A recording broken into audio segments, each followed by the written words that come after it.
ప్రియమైన దేవుని ప్రజలారా, బైబిల్ గ్రంథం మానవుని ఆత్మను రక్షించడానికి అవతరింపబడినటువంటి గ్రంథం. అర్థమైందా? ఎందుకు అవతరింపబడింది గ్రంథం? మానవుని ఆత్మను రక్షించడానికి. ఒక వస్తువు యొక్క ప్రయోజనం ఒక విధంగా ఉంటుంది. సెల్ ఫోన్ ఎందుకు కనిపెట్టబడింది అంటే దూర ప్రాంతాల్లో ఉన్న వాళ్ళతో కమ్యూనికేట్ చేయటానికి అది మనకందరికీ ఉపయోగపడేటువంటి ఒక సాధనం. ఈరోజు సెల్ ఫోన్ లేకపోతే అసలు నడదు, బండి నడదు, అంతే కదా. అంతగా మనందరి జీవితాల్లో సెల్ ఫోన్ ఏమైపోయింది, వాడుకైపోయింది. ప్రతి ఒక్కరి దగ్గర సెల్ ఫోన్ ఉంటుంది. చివరికి అడుక్కునే వాళ్ళకి కూడా సెల్ ఫోన్ ఉంది. ఇప్పుడు ఏ ఏరియాలో ఉన్నారో అని ఫోన్లో మాట్లాడుకుంటున్నారట. మనకు అడుక్కునే ఆయన చిల్లర బస్తాలతో తీసుకెళ్ళాడట. ఇది పెద్ద వైరల్ అయింది న్యూస్. అది చిల్లర బస్తాలతో తీసుకెళ్ళి ఫోన్ కొన్నాడు. ఆ చిల్లర రూపాయి కాసులు, 2 రూపాయల కాసులు లెక్క పెట్టి ఆ 2 బస్తాలు చిల్లర, 3 బస్తాలు చిల్లర అక్కడ పోసి ఫోన్ కొనుక్కుని తెచ్చుకున్నాడు షాప్కి వెళ్ళి. సో అంటే అన్నం కంటే ఇంపార్టెంట్ ఏదైపోయింది? ఫోన్ అయిపోయింది. సరే, ఇలా ఏ వస్తువు కనిపెట్టినా అది మన ప్రయోజనం కొరకు అవతరించబడింది, కనిపెట్టబడింది. In the same way Bible అనే దివ్య గ్రంథం ఎందుకు అవతరించబడింది? పరలోకము నుండి ఈ లోకానికి గ్రంథం రావడంలో గల ప్రధానమైన ఉద్దేశం ఏంటి అంటే కేవలం మన ఆత్మలను రక్షించడానికి. దేనికమ్మా? ఇంకొంచెం గట్టిగా చెప్పండి. Very good. ఆత్మను రక్షించడం అంటే అర్థం ఏంటి? రక్షించడం అంటే ఆత్మను రక్షించడం అంటే అర్థం ఏంటి? ఆత్మ ఎటో వెళ్ళిపోతుందన్నమాట. అపరాధముల చేత, పాపముల చేత చచ్చినదై ఆత్మ ఎటో వెళ్ళిపోతుంది. అలా ఎటో వెళ్ళిపోతున్నటువంటి ఆత్మను అటు వెళ్ళనివ్వకుండా తిరిగి నీ తండ్రి సన్నిధికి నడిపించడానికి. ఎక్కడ నడిపించాలి? నిన్ను నీ తండ్రి సన్నిధికి చేర్చాలి. ఏ గూటి పక్షులో ఆ గూటికే చేరాలన్నట్టు మనం అందరం ఎక్కడికి వెళ్ళాలి? ఎందుకు తండ్రి దగ్గరికే వెళ్ళాలి? చెప్పండి, ఎందుకు తండ్రి దగ్గరికే వెళ్ళాలి? మనం తండ్రిలో నుండే వచ్చాం కాబట్టి. అర్థమైందా? మనం తండ్రి వద్ద నుండి వచ్చాం కాబట్టి, తండ్రిలో నుండి వచ్చాం కాబట్టి తిరిగి మళ్ళీ మనం అందరం ఎక్కడికి వెళ్ళిపోవాలి? ఆ తండ్రి వద్దకు వెళ్ళిపోవాలి. అంటే నిన్ను వచ్చిన చోటికి తిరిగి చేర్చడానికి ఈ దివ్య గ్రంథం అవతరించబడింది, భూమి మీదకు రావడం జరిగింది. పరలోకపు తండ్రి ఈ గ్రంథాన్ని మన చేతులకు ఇవ్వడం జరిగింది. సో ఈ గ్రంథం మనకి గూగుల్ మ్యాప్ లాంటిది అనమాట. గూగుల్ మ్యాప్ ఐడియా ఉంది కదా అందరికీ? వాడుతున్నారా? గూగుల్ మ్యాప్స్ వాడతారా? వాడరా? ఎక్కడికైనా వెళ్ళాలంటే ఏం అడుగుతారు? అదే వాట్సాప్లో ఏం పెట్టమంటారు? అది ఏం షేర్ చేయాలట? అది లొకేషన్ షేర్ చేయి బాబు అంటారు. అంటారా? లొకేషన్ షేర్ చేయి, మేము వచ్చేస్తున్నాం, ఎక్కడికి రావాలో లొకేషన్ షేర్ చేయి అంటారు కదా. ఇప్పుడు దేవుడు మనకి లొకేషన్ షేర్ చేశాడు. అర్థమైందా? దేవుడు మనకి ఏం షేర్ చేశాడు? లొకేషన్ షేర్ చేశాడు. ఎలా షేర్ చేశాడు లొకేషను? ఎస్, ఆది యందు వాక్యం ఉండెను, వాక్యము దేవుని యొద్ద ఉండెను, ఆ వాక్యము దేవుడై ఉండెను, ఆ దేవుడు కృపా సత్య సంపూర్ణుడుగా శరీరధారిగా వాక్యమైన ప్రభువు మన మధ్యలో నివసించెను. ఆ వాక్యం అంటుంది, నా ద్వారా తప్ప ఎవ్వడు తండ్రి యొద్దకు రాలేడు. అంటే I'm the location to go to heaven, to reach to heavenly father. So మీరు నిత్య జీవానికి వెళ్ళాలంటే, ఎటర్నల్ లైఫ్ మీకు కావాలంటే లొకేషన్ దేవుడు షేర్ చేశాడు బైబిల్ రూపంలో. ఈ బైబిల్ని ఎవడైతే ఫాలో అవుతున్నాడో, బైబిల్ని ఎవడైతే అనుసరిస్తున్నాడో, వాక్యానుసారంగా ఎవరైతే జీవిస్తున్నారో వాళ్ళు ఎక్కడికి వెళ్ళిపోతారు? చెప్పండి, ఎక్కడికి వెళ్ళిపోతారు? నిశ్చయమని వెళ్ళిపోతారు. మనం పెట్టిన లొకేషన్ కరెక్ట్గా ఫాలో అవ్వాలి. రైట్కి తిరగమంటే రైట్ తిరగాలి, లెఫ్ట్ తిరగమంటే లెఫ్ట్ తిరగాలి, అంతే కదా. స్ట్రైట్ పోమంటే స్ట్రైట్ పోవాలి. అలా కరెక్ట్గా ఇన్స్ట్రక్షన్స్ అన్ని, వాళ్ళు ఇచ్చే ఇన్స్ట్రక్షన్స్ అన్ని ఫాలో అవుతూ ఉంటే కరెక్ట్గా మిమ్మల్ని తీసుకొచ్చి ఎక్కడ ఆపుతుంది? ఇదిగో లొకేషన్కి వచ్చేసామమ్మా, ఇదిగో నీ డెస్టినేషన్ రైట్ సైడ్ ఉంది, లేదా నీ డెస్టినేషన్ లెఫ్ట్ సైడ్ ఉంది, నువ్వు రీచ్ అయిపోయావు అని చెప్తుంది. ద సేమ్ వే మంచి పోరాటము పోరాడి తిని, నా పరుగు కడముట్టించి తిని, నా కొరకు ఏ కిరీటం? ఆ నీతి కిరీటం ఉంచబడి ఉన్నది, నా కొరకు జీవ కిరీటం ఉంచబడి ఉన్నదని భక్తులు చెప్తున్నారంటే ఈ కిరీటాలన్నీ కూడా ప్రభు మనకి ఇవ్వడానికి ఇచ్చినటువంటి షేర్ చేసినటువంటి దివ్య గ్రంథం బైబిల్. బైబిల్ని కరెక్ట్గా ఫాలో అయితే మీరు నిత్య జీవానికి వెళ్ళిపోతారు. బైబిల్ని కరెక్ట్గా ఫాలో అయితే మీరు రూట్ తప్పరు. అందుకే నీ వాక్యము నా పాదములకు, ఏంటడా పాదాలకు దీపం అంటే అర్థం ఏంటి? దీపం ఎప్పుడు కావాలి? చీకట్లో. ఎందుకు? అదే వెలుగెందుకు? దారి చూపించడానికి, నడవడానికి. లేకపోతే గోతులు పడిపోతారు, అంతే కదా. లేకపోతే ఏదో తన్నుకుని పడిపోతారు, ఏదో ముళ్ళ మీద కాలేసేస్తారు, లేదా ఇంకా ఏదైనా చెడ్డదాని మీద కాలేసేస్తారు, పెంట మీద కాలేసేస్తారు, బురదలో పడిపోతే చచ్చిపోతారు, నదిలో పడిపోతే మునిగిపోతారు, నూతిలో పడిపోతే చచ్చిపోతారు కదా. సో ఇవన్నీ ఎక్కడా పడిపోకుండా కరెక్ట్గా వెళ్ళాలంటే నీ వాక్యం అనే దీపాన్ని చేతితో పట్టుకొని నడక మొదలు పెట్టాలి. అలా నడుస్తూ పోతున్నప్పుడు ఈ దారి చూపిస్తుంది అనమాట నాకు. ఈ జీవవాక్యం నేను చేతితో పట్టుకున్నాను కాబట్టి నీ వాక్యము నా పాదములకు దీపము, నా త్రోవకు వెలుగునై ఉన్నది. ఇది నాకు దారి చూపిస్తూ ఉంది కాబట్టి ఈ వాక్యం అనే దీపాన్ని చేతితో పట్టుకుని దారి చూసుకుంటూ వెళ్ళిపోతున్నాను అనమాట. అదే మనకు బైబిల్ గ్రంథం చెప్తోంది. ఈ బైబిల్ గ్రంథమే నిత్య జీవానికి దారి, నిత్య జీవానికి మార్గము, నిత్య జీవానికి నిన్ను నన్ను చేర్చడానికి ఉపయోగపడేటువంటి సాధనము. అయితే ప్రియమైన దేవుని పిల్లలారా, ఈ మార్గం గుండా వెళ్ళాలి అంటే మనకి కళ్ళు తెరవబడి ఉండాలి. ఏమై ఉండాలి? ఈ కళ్ళు తెరవబడడం అనే కాన్సెప్ట్ ఏదైతే ఉందో చాలా విచిత్రమైన కాన్సెప్ట్. ఎందుకంటే ఇక్కడ అందరికీ కళ్ళు ఉన్నాయి. ఎవరైనా గుడ్డివారు ఉన్నారు ఇక్కడ అందరూ కళ్ళు ఉన్నోళ్ళే కదా. బాగా కనబడుతున్నాయి రెండు కళ్ళు. సరే, కళ్ళు కనబడుతున్నాయి, అందరూ బాగా కనబడుతున్నాయి కదా. ఈ కళ్ళు కనబడితే సరిపోద్దమ్మా నిత్య జీవానికి వెళ్ళడానికి? చెప్పాలి, సరిపోదా? ఆ అమ్మాయి సరిపోద్ది అంటుంది, మరి ఏం చేద్దాం? సరిపోద్దని వాళ్ళు చేతులు ఎత్తండి. ఇప్పుడు నిత్య జీవానికి వెళ్ళడానికి లొకేషన్ షేర్ చేశాడు, మనకు అంతా అర్థమైపోయింది. లొకేషన్ షేర్ చేశాడు, మన దగ్గరకు వచ్చింది. ఇప్పుడు దీని ద్వారా మనం ఎక్కడికి వెళ్ళగలం? ఈ లొకేషన్ షేర్ చేశాడు కాబట్టి ఇది పట్టుకోవడం ద్వారా మనం ఎక్కడికి వెళ్ళగలం? నిత్య జీవానికి వెళ్ళగలం అని మనం పాయింట్ అర్థమైపోయింది మనకి. మీకు అర్థమయ్యే భాషలో విడమరిచి చెప్పా. సరే, ఇప్పుడు నేను ఇంకో అడుగుతున్నా, రెండో క్వశ్చన్, స్టెప్ 2 పాయింట్. స్టెప్ 1 అయిపోయింది, ఇప్పుడు స్టెప్ 2. స్టెప్ 2 ఏంటంటే రెండు కళ్ళు పనిచేస్తున్నాయి కాబట్టి నిత్య జీవానికి మనం నడిచెళ్ళాలి కదా. మరి నీ వాక్యం నా పాదములకు దీపము, నా త్రోవకు వెలుగు. సరే, దీపం అయితే ఉంది, మరి నడవాలంటే ఏం కావాలి? చూపు కావాలి కదా. చూపు బాగోకపోతే నడవలేం కదా, కళ్ళు ఉండాలి కదా. రైట్, ఈ కళ్ళు సరిపోతాయా నిత్య జీవానికి వెళ్ళడానికి? సరిపోతాయన్న వాళ్ళు చేతులు ఎత్తండి. సరిపోవన్న వాళ్ళు చేతండి. గట్టిగానే ఉన్నారు బ్యాచ్. సరే, ఎందుకు సరిపోవు చెప్పండి? Yes, you are right. ఎందుకు సరిపోవంటే ఈ లోకంలో మనం ఏదైనా చూడాలంటే ఈ కళ్ళు అవసరం. ఏమా, ఈ లోకంలో ఏ పని చేయాలన్నా, ఏదైనా చూడాలన్నా, ఎక్కడికైనా వెళ్ళాలన్నా, ఏదైనా తిరగాలన్నా, తినాలన్నా, వాట్ ఎవర్ ఇట్ మేబీ, మనం ఎటు పోవాలన్నా కానీ ఈ లోకానికి వరకు ఈ కళ్ళు అవసరం. ఈ లోకం వరకు ఈ కళ్ళు చాలా అవసరం. కానీ పరలోక యాత్రకు ఈ కళ్ళు మాత్రమే తెరవబడితే సరిపోదు. పరలోకపు యాత్రకి ఈ కళ్ళు మాత్రమే సరిపోదు. మరి ఏ కళ్ళు ఉన్నాయి అక్కడ? మనోనేత్రములు అన్నాడు బైబిల్లో. అన్నాడమ్మా? ఎక్కడన్నాడు? అంటున్నారు కదా, ఎక్కడన్నాడు చెప్పండి? ఎనీబడి ఆ రెఫరెన్స్ ఎక్కడుంది చెప్పండి. కొరింథీయులకు రాసిన 2వ పత్రిక 4వ అధ్యాయము 4వ వచనంలో వ్రాయబడిన మాట చదవండి. దేవుని స్వరూపి అయి ఉన్న క్రీస్తు మహిమను, దేవుని స్వరూపి అయి ఉన్న క్రీస్తు యొక్క మహిమను కనపరచు సువార్త ప్రకాశము. ఏ ప్రకాశం? సువార్త అనేది ఒక ప్రకాశం. అది ఆ ప్రకాశము వారికి ప్రకాశింపకుండు నిమిత్తము ఈ యుగ సంబంధమైన దేవత అవిశ్వాసులైన వారి మనోనేత్రాలకు గుడ్డితనము కలుగజేసెను. ఒకసారి అందరూ అండర్లైన్ చేసుకోండి, అర్థం కాదు ఇంకోసారి చదవండి, మీకు అర్థమయ్యేలా చెప్పే ప్రయత్నం చేస్తాను. ఇక్కడ ఏమంటున్నాడంటే దేవుని స్వరూపే ఉన్న యేసుక్రీస్తు యొక్క మహిమనే కనపరుస్తుందట. ఏంటది? సువార్త. సువార్త ప్రకాశం అంటే సువార్త నుండి ఉద్భవిస్తున్న వెలుగు అని అర్థం. ఇప్పుడు ఆ లైట్లోంచి ఏమొస్తుందమ్మా? వెలుగు వస్తుంది. ఇక్కడ చాలా లైట్లు ఉన్నాయి, ఆ లైట్లన్నింటిలో నుంచి ఏమొస్తుంది? వెలుగు వస్తుంది. సువార్తలో నుంచి కూడా వెలుగు వస్తుందట. సువార్త ప్రకాశం అంటే సువార్తలో నుంచి కూడా ఏమొస్తుందట? వెలుగు వస్తుందట. అంటే సువార్త కూడా like a light of the world. ప్రపంచానికి వెలుగునివ్వడానికి దేవుడు సువార్తని లోకానికి పంపించాడు. ఆ సువార్తను ప్రకటింపజేయమన్నాడు. ఆ సువార్త ప్రకటించే వారి పాదములు సుందరములు అన్నాడు. ఆ సువార్త ప్రకటింపకపోయిన ఎడల నాకు శ్రమ అన్నాడు. ఆ సువార్త ప్రకటించే వారికి ఎవరైతే సహకారులుగా ఉంటారో వారి పేర్లు జీవగ్రంథమందు వ్రాయబడి ఉన్నాయన్నాడు. అంతగా సువార్తను దేవుడు హెచ్చించాడు. Yes, gospel is like a light.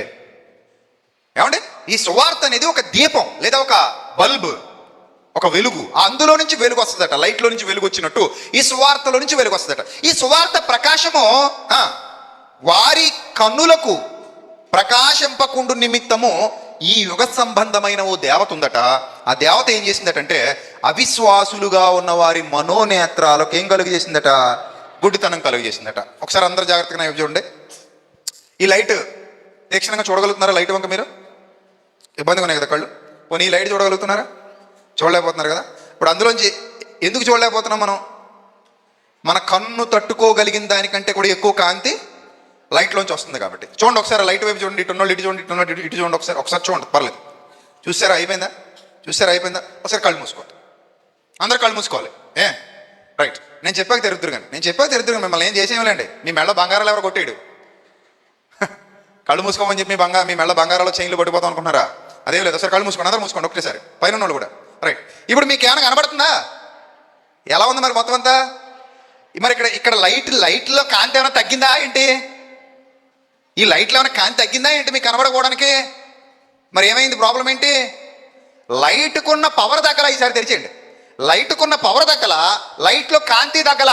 ఏంటి ప్రాబ్లం అంటే మనం కళ్ళు మూసుకున్నాం కాబట్టి అటు నుంచి వచ్చే కాంతి మన కళ్ళలోనికి వెళ్ళట్లేదు. నిజానికి అందులో కాంతి ఉందా లేదా? నిజానికి అక్కడ వెలుగు ఉందా లేదా? ఉంది. కానీ ఆ వెలుగు మనలోనికి ఎందుకు వెళ్ళట్లేదంటే చెప్పండి, ఎందుకు వెళ్ళట్లేదు? మనం క్లోజ్ చేసేసాం. ఏం క్లోజ్ చేసేసాం? ఎస్, మన కన్నులు క్లోజ్ చేసేసాం. కాబట్టి మన కన్నులు క్లోజ్ అయిపోయాయి కాబట్టి, మనమే క్లోజ్ చేసాం కాబట్టి అంత శక్తివంతమైన వెలుగు అక్కడ ఉన్నా కూడా నాకు ఇప్పుడు ఏ ప్రాబ్లం లేదు. దాని ముందుకెళ్ళి నిలబడినా నాకు ఏ ప్రాబ్లం లేదు. అంతే కదా? ఎంత దగ్గరికైనా వెళ్ళగలను ఇప్పుడు నేను అక్కడికి, ఎంత దగ్గరికైనా వెళ్ళగలను దీని దగ్గరికి, నాకేం అనిపించట్లా. కానీ ఇంకా దగ్గరికి వెళ్ళి తెరిచాను అనుకోండి, పోద్దు లోపలికి, చాలా పవర్ఫుల్గా వెళ్ళిపోద్దు లోపలికి కదా. కానీ నేను ఎంత దగ్గరికి వెళ్ళినా నాకు ఏం అవ్వట్లేదంటే నేను ఎలా వెళ్తున్నాను అంత దగ్గరికి? ఇప్పుడు కళ్ళు మూసుకొని వెళ్తున్నాను. కళ్ళు మూసుకొని నేను దాని దగ్గరికి వెళ్ళిపోయి ఈ మాత్రం గ్యాప్లో నిలబడినా కూడా నాకేం అవ్వదు. నేను ఉండగలను అక్కడ, ఎంతసేపు అయినా ఉండగలను. కానీ ఒకసారి తెరిచానా, ఆ శక్తి నాలోనికి వెళ్ళిపోద్ది కదా. ఆ లైటింగ్కి నేను తట్టుకోలేను, ఖచ్చితంగా నాలోనికి వెళ్ళిపోద్ది. ఇదే జరుగుతుంది ఈరోజు సమాజంలో. నాకు తెలిసి ఇక్కడ కూడా చాలా మంది ఉండొచ్చు. సువార్త ప్రకాశం వారి కనులకు ప్రకాశింపకుండా, సువార్త వెలుగు వారి జీవితాలలోనికి వెళ్లకుండా, ఆ ప్రభావము వారి జీవితాలలోనికి వెళ్లకుండా అపవాది వారి మనోనేత్రాలకు గుడ్డితనము కలుగు చేశాడు. నేను చెబుతున్నాను, మీరు నమ్మాలి. ఈరోజు క్రైస్తవ్యంలో చాలా మంది వాక్యం దగ్గరకు వస్తారు, వెలుగు దగ్గరకు వస్తారు. ఇలా వస్తారు, చాలాసేపు ఉంటారు సంఘంలో, చాలాసేపు ఆరాధిస్తారు, చాలాసేపు వాక్యం వింటారు, అంతా అయిపోయింది, ఇప్పుడు వెళ్ళిపోతారు. ఏ ఉపయోగం చెప్పండి? ఏమైనా ఉపయోగం ఉందా? ఏ ఉపయోగం లేదు. ఎందుకు ఉపయోగం లేదంటే అక్కడికి వెళ్ళి నిలబడుతున్నారు, కానీ ఎలా నిలబడ్డారు? ఇలా నిలబడ్డారు. ఇలా నిలబడ్డప్పుడు నేను ఏ వెలుగు దగ్గరికి వెళ్ళినా నాకేం ప్రయోజనం లేదు. ఎందుకంటే ఆ వెలుగేది నాలోనికి రావట్లా. నాలోనికి రాకుండా ఒక అవిశ్వాసిగా నా మనోనేత్రాలకు గుడ్డితనం కలిగింది. ఇన్ ద సేమ్ వే ఈరోజు చాలా మంది జీవితాల్లో వాక్యం పనిచేయట్లేదు. ప్రాబ్లం వాక్యందా? మరి ఎవరిది? దీని గురించి యేసుప్రభు వారు చక్కటి ఎగ్జాంపుల్ చెప్పారు, వండర్ఫుల్ ఎగ్జాంపుల్. ఒక బాస్కెట్తో విత్తనాలు తెచ్చారట. ఒక బాస్కెట్ నిండా ఏం తెచ్చారట? విత్తనాలు తెచ్చారట. చల్లుతున్నారట. 4 ప్లేసెస్లో పడ్డాయట. మీకు తెలిసి ఇదంతా బాగా తెలుసు, కొట్టిన పిండి మీకు కాదా? కొట్టిన పిండే కానీ మట్టిలోకి వెళ్దా అంతే. బాస్కెట్తో తెచ్చారు, విత్తనాలు చల్లేశారు. కొన్ని ఎక్కడ పడ్డాయట? రాతి నెలలో పడ్డాయట. కొన్ని ఎక్కడ పడ్డాయట? ముళ్ళ పొదల్లో పడ్డాయట. కొన్ని ఎక్కడ పడ్డాయట? త్రోవ పక్కన పడ్డాయట. కొన్ని ఎక్కడ పడ్డాయట? మంచి నెలలో పడ్డాయట. మంచి నెలలో పడ్డాయి, పొలకెత్తాయట, ఫలించాయట, అభివృద్ధి పొందాయట, అదరగొడిచాయట. ఈ మిగిలిన 3 ప్లేసెస్లో ఉన్న దెబ్బ అయిపోయినాయట. ఇప్పుడు మీరు వచ్చి విత్తనాలు ప్రాబ్లం అండి అన్నారనుకో, ఎవడన్నా నవ్వుపోతాడు. అన్ని విత్తనాలు ఒకటే. ఇప్పుడు ఆ ముళ్ళ పొదల్లో పడ్డవి, త్రోవ పక్కన పడ్డవి, రాతి నేల మీద పడ్డవి, మంచి నేలలో ఒకవేళ పడుండి ఉంటే ఏమయ్యేవి? చక్కగా ఫలించేవి. ఒకవేళ ఈ మంచి నేలలో పడ్డ విత్తనాలు అక్కడ పడుండి ఉంటే ఏమయ్యేవి? ఫలించకుండా పోయేవి. అంటే విత్తనాలలో ఏ ప్రాబ్లం లేదు. ప్రాబ్లం ఎక్కడుంది చెప్పండి? ఎక్కడుంది? నేలల్లో ఉంది. ఇన్ ద సేమ్ వే ఇక్కడ ఇంతమంది కూర్చున్నారు కదా, అక్క చెల్లెమ్మలు ఎంతో మంది ఇక్కడ ఉన్నారు, అన్నదమ్ములు ఎంతో మంది ఇక్కడ ఉన్నారు, బయట కూడా కూర్చున్నారు, ఖాళీ లేవు, ఇటు అటు అటు బాగా నిండిపోయారు. సంతోషం. వీళ్ళందరూ కూడా మనోనేత్రములు వెలిగింపబడిన వారేనా? వీళ్ళందరి జీవితాల్లో వాక్యం సరిగ్గా పనిచేస్తుందా? వీళ్ళందరూ వాక్యానుసారంగానే ఉన్నారా? వీళ్ళందరూ దేవుని యందు భయభక్తులు గలవారేనా? వీళ్ళందరూ సువార్తకు లోబడిన వారేనా? వీళ్ళందరూ దేవుడు అంటే ఇష్టమేనా? వీళ్ళందరూ ఆజ్ఞానుసారంగా జీవించడానికి రెడీగా ఉన్నారా? వీళ్ళందరూ మారు మనసు పొందారా? వీళ్ళందరూ రక్షణ భాగ్యాన్ని పొందారా? వీళ్ళందరూ ఒప్పుకోలు జీవితాన్ని కలిగి ఉన్నారా? ప్రభువా నన్ను క్షమించమని ప్రాధేయపడే గుంపులో వీళ్ళందరూ ఉన్నారా? వీళ్ళందరి జీవితాల్లో దేవుని రక్షణ కార్యం జరుగుతుందా? రేపొద్దున వీళ్ళు మ్యాప్ పట్టుకుని నిత్య జీవానికి వెళ్ళిపోవడానికి సిద్ధంగా ఉన్నారా? అసలు ఈ మ్యాప్ని వాడుతున్నారా? నిత్య జీవానికి వెళ్ళాలన్న ఆలోచన ఇక్కడ ఉన్న వాళ్ళలో ఎంతమందికి ఉంది? రేపు నేను మరణిస్తే నా కొరకు దేవదూతలు రావాలి, వాళ్ళు వచ్చి నన్ను హ్యాపీగా అబ్రహాము రొమ్మున అనుకున్నట్టుకు తీసుకెళ్ళిపోయిన దగ్గర కూర్చోబెట్టాలనే స్థిరమైన విశ్వాస జీవితంతో ఇక్కడ ఎంతమంది ఉన్నారు? అసలు దేవుణ్ణి ఎంతమంది నిజంగా నమ్ముతున్నారు?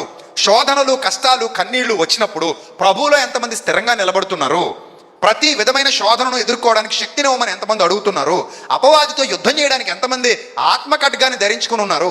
ప్రతిరోజు ఎంతమంది జీవితాల్లో ప్రార్థన కంటిన్యూగా నడుస్తుంది. ప్రతిరోజు ఎంతమంది జీవవాక్యంతో తమ హృదయాలను తృప్తిపరుచుకుంటున్నారు, ఎంతమంది దేవుని పనికి ముందుకు వస్తున్నారు, ఎంతమంది సువార్తకు సహకారులుగా ఉన్నారు, ఎంతమంది ప్రభువా నన్ను వాడుకొని అడుగుతున్నారు, ఎంతమంది ప్రభువా నా జీవితం నీది ప్రభువా, సజీవ యాగంగా నీకు సమర్పించాను ప్రభు అని ఒప్పుకోలు జీవితంతో నడుస్తున్నారు, ఎంతమంది పాపానికి దూరంగా పోరాడుతున్నారు, పరిగెడుతున్నారు, ఎంతమంది అపవిత్రతను దూరం పెడుతున్నారు, ఎంతమంది చీకటిని దూరం పెడుతున్నారు. ఇన్ని క్వశ్చన్స్ మన మధ్యలోకి వస్తే ఎంతమంది పాస్ అవుతారంటారు ఈ ప్రశ్నలన్నిటికీ? అందరూ పాస్ అయిపోతారా? అందరూ పాస్ అవుతారమ్మా? కొందరే పాస్ అవుతారు. ఎందుకు పాస్ అవుతారు, ఎందుకు పాస్ అవ్వట్లేదు తెలుసా? చాలామంది ప్రాబ్లం విత్తనంలో లేదు, ప్రాబ్లం వాక్యంలో లేదమ్మా. వాక్యం ఎప్పుడు శక్తివంతమైందే, వాక్యం ఎప్పుడు గొప్పదే, వాక్యం జీవం కలిగిందే, వాక్యం ఉత్తమమైనదే ఉత్తమమైనదే ఉత్తమమైనదే, అందులో ఎలాంటి సందేహం లేదు. కానీ మనం ఏం చేస్తున్నామంటే కళ్ళు మూసుకుని వాక్యం దగ్గరికి వెళ్తున్నాం. అంటే వాక్యం మన చుట్టూ తిరుగుతుంది, కానీ వాక్యాన్ని మనం ఏం చేయట్లేదంటే మన హృదయంలోనికి వెళ్ళనివ్వట్లా. వెళ్ళకుండా దాన్ని ఏం చేస్తున్నామంటే ఆపేస్తున్నాం. దీనికి ప్లాన్ వేసిందే అపవాది. నువ్వు ఆ వాక్యాహారాన్ని భుజిస్తే మారిపోతావు కదా, నీ హృదయం వెలిగించబడుతుంది కదా, నీ ఆత్మీయ నేత్రాలు తెరవబడితే వాడి పనులు జరగవు, అక్కడ వాడి పనులు జరగవు. సో అందుకే ఈరోజు చాలా మంది ఆత్మీయ నేత్రాలు మూసుకుపోయి ఆరాధనకు వస్తున్నారు, ఆత్మీయ నేత్రాలు మూసుకొని సంఘంలో కూర్చుంటున్నారు, ఆత్మీయ నేత్రాలు మూసుకొని ప్రార్థన చేస్తున్నారు, ఆత్మీయ నేత్రాలు మూసుకొని పాటలు పాడుతున్నారు, ఆత్మీయ నేత్రాలు మూసుకుని దేవుని పిల్లలుగా చాలామంది అవుతున్నారు. అందులో బోధకులు ఉన్నారు, విశ్వాసులు ఉన్నారు. అమ్మా దుర్దినాలు ఇవి, దుర్దినాలు. దుర్దినములలో భయంకరమైన పరిస్థితులు సమాజంలో కనబడుతున్నాయి. సత్యమునకు చెవి నొగ్గని చెవి నియ్యని ప్రజలైపోయారట చివరికి. హితబోధను అనుసరింపక పౌలు భక్తుడు తిమోతికి లేఖ రాస్తూ అంటాడు, బాబు తిమోతి, పరిచర్య కడవరి దినాల్లో దుర్దినాల్లో ఇప్పుడున్నంత అందంగా జరగదరా నాన్న. ఎందుకంటే తిమోతి పౌలు గారికి ప్రియ శిష్యుడు కదా. సో అలా జరగదు, జనులు అప్డేట్ అయిపోతారు. జనులు ఏమైపోతారు, రోజు రోజుకి ఏమైపోతారంటే అప్డేట్ అయిపోతారు. సాతాను ప్రభావం వారి మీద ఎక్కువ ఉంటుంది, సాతాను ఎక్కువ వారి మీద ప్రభావం చూపిస్తూ ఉంటాడు, వారి మనోనేత్రాలు గుడ్డితనం కలగజేస్తాడు, వాడి కళ్ళు మూసేస్తాడు. అలా మూసేయడం వల్ల వీళ్ళ ఆలోచన విధానం మారిపోయి వీళ్ళు ఎలా అయిపోతారో చెప్తూ మళ్ళీ కొరింథీ పత్రిక కొద్దాం సరే చూద్దాం. తిమోతికి పౌలు భక్తుడు హెచ్చరిక చేస్తూ ఎంత చక్కటి విషయాన్ని తిమోతికి చెప్తున్నాడో ఒకసారి చూడండి. తిమోతికి రాసిన 2వ పత్రికలో 4వ అధ్యాయంలో 3వ వచనంలో ప్రజలు ఎలా ఉండబోతున్నారో పరిశుద్ధాత్ముడు ముందుగా సూచించాడు ప్రవక్తకి. పౌలు అనే ప్రవక్తకి పరిశుద్ధాత్ముడు దీర్ఘదర్శి కదా. దీర్ఘదర్శులు అంటే భవిష్యత్తును దేవుని శక్తి వలన భవిష్యత్తును గ్రహించే వాళ్ళను దీర్ఘదర్శులు అంటారు. అలాంటి దీర్ఘదర్శి అపోస్తలుడైన పౌలు. ఈ దీర్ఘదర్శి ఏం చెప్తున్నాడు చూడండి, 4వ అధ్యాయం 3వ వచనం. ఎందుకనగా చెప్పండి, ఎందుకనగా జనులు హితబోధను సహింపక. జనులు ఏం సహింపకమ్మా? హితబోధను సహింపక దురద చెవులు గలవారై తమ స్వకీయ దురాశలకు అనుకూలమైన బోధకులను తమ కొరకు పోగు చేసుకుంటారట. చూడండి, కళ్ళు మూసిపోయండి. కళ్ళు మూసిపోయినప్పుడు ఇంక సత్యవాక్యంతో పనుందా? లేదు. ఖండించి గద్దించి బుద్ధి చెప్పేది అవసరమా? లేదు. ఏం కావాలి ఇప్పుడు? వాక్యం కూడా ఏం కావాలి చెప్పండి, ఎలా కావాలి? మనకు అనుకూలంగా కావాలి. ఇప్పుడు ఎప్పుడైనా హాస్పిటల్కి వెళ్ళారా? డాక్టర్ గారితో తియ్యగుండే మందులు రాయండి బాబు అన్నారు. ఎప్పుడైనా తియ్యగుండాలి బాబు మందులు, చేదుగుంటే నేను మింగలేను, కొంచెం తియ్యగుండేవి ఏమైనా ట్యాబ్లెట్లు, తియ్యగుండే టానిక్లు రాయండి బాబు అన్నారా? అనలేదు కదా, రైట్. అలాగే ఎప్పుడైనా ఇంజక్షన్లు రాసేటప్పుడు ఇంజక్షన్లు వద్దు బాబు, ఇంజక్షన్లు వద్దు అంటే కుదరదమ్మా, ఇంజక్షన్లు అయితే పని అవదమ్మా అన్నాడు అనుకో. పని అవ్వకపోయినా సరే ఇంజక్షన్ మాత్రం వద్దంతే అన్నారా? పోతావమ్మా మరి నీ ఇష్టం అంటే ఏమంటారు ఇప్పుడు? బాబోయ్ పొడిచేయండి బాబు, ఎన్ని పొడుస్తారో పొడిచేయండి, పోవడం అన్న మాట ఎత్తకండి. ఈసారి ఆ మాట అన్నారంటే మీరు ఇంజక్షన్ మామూలు ఇంజక్షన్ కాదు, మామూలు పెద్ద దప్పలంతో పొడి చేసినా పొడిపించేసుకుంటాం. ధాన్యం బత్తాలు కుట్టే దప్పలు ఉంటుంది కదా, దాంతో పొడిచినా పొడిపించుకుంటాం. కానీ బాబు పోవడం అన్న మాట మాత్రం అనకండి బాబు అంట. సో అంటే ఏంటంటే డాక్టర్ దగ్గరికి వెళ్ళినప్పుడు మనకు అనుకూలంగా ఉండాలి మందులని అడగం. ఎందుకంటే డాక్టర్కి తెలుసు మనకి ఏ మందు అవసరమో. చేదుగా ఉన్నా మనం ఏం చేయాలి? మింగాలి. నొప్పిగా ఉన్న ఇంజక్షన్ ఏం చేయాలి? చేయించుకోవాలి. కానీ మీ పాస్టర్ గారు వారం మిమ్మల్ని ఖండించి గద్దించి మీ తప్పులు ఎత్తి చూపిస్తూ, మీ భక్తిహీనతను ఎత్తి చూపిస్తూ, మీ అపరాధాలను ఎత్తి చూపిస్తూ, మిమ్మల్ని సంస్కరిస్తూ సరి చేస్తూ ఇలా ఉండాలి ఇలా ఉండకూడదని గట్టిగా ఖండించి గద్దించి బుద్ధి చెప్తూ వాక్యం చెప్తున్నాడు అనుకోండి, ఏం చేస్తారు చెప్పండి? మీ పాస్టర్ గారిని ఏడే అన్నారు వాళ్ళు చెప్పండి, మార్చేస్తారా? అంటే అంత బరి తెగించిపోయారా? మార్చేసేస్తామంటే అంత బరి తెగించిపోయారా? ఆయన ఏదో కొంచెం పాపం అమాయకుల్లో ఉన్నాడు. ఆయన నాగలటోడు అయితే కొరడా తీసుకొచ్చి రెండరా మార్చండి చూద్దామంటాడు. పౌలు గారు ఏమన్నాడు తెలుసా? సంఘంతో మాట్లాడుతూ, సాత్వికమైన మనస్సుతో రావాలనా? దేంతో రావాలను? బెత్తముతో రావాలనా అన్నాడు. బా, అలాంటి సేవకులు కావాలండి.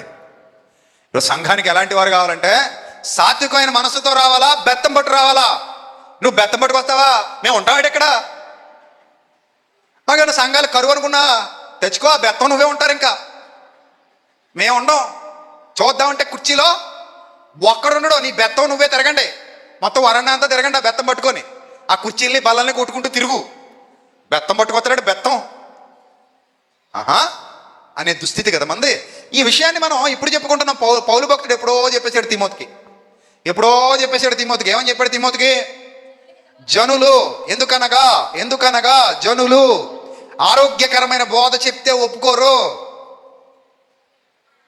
ఆరోగ్యకరమైన బోధ మా వాళ్ళకే నచ్చదు. ఎందుకు నచ్చదంటే కళ్ళు తెరుచుకోలేదు వాళ్ళు, ఇలా ఉన్నారు. వారి మనోనేత్రములకు ఏం కలిగి చేశాడు? గుడితనం కలిగి చేశాడు కనుక ఒప్పుకోరు. దురద. ఏ చెవులట? దురద చెవులని ఎందుకన్నా తెలుసా? దురద వచ్చినప్పుడు ఏం చేస్తామండి చెవుల్లో? ఏం చేస్తాం చెప్పండి? పెడతామా? నెక్స్ట్ ఏం చేస్తాం చెప్పండి? అంతేనా? ఒకసారి రెండు చెవుల్లో అలా అనండి. అనండి, పర్లేదు, తప్పలేదు. రెండు చెవులు వేలు పెట్టండి. అందరూ పెట్టాలి. రెండు చెవులు అందరూ వేలు పెట్టాలి. ఇలా అనండి. How are you all?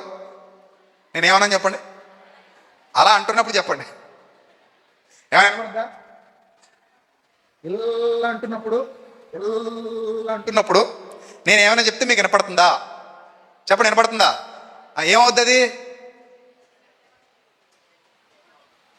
నేను ఏమైనా చెప్పుకోవచ్చు. ఇంకా ఇప్పుడు ఎవరు మాట్లాడినా మీకు వెంట ఇష్టం లేదనుకోండి, అలా అనండి.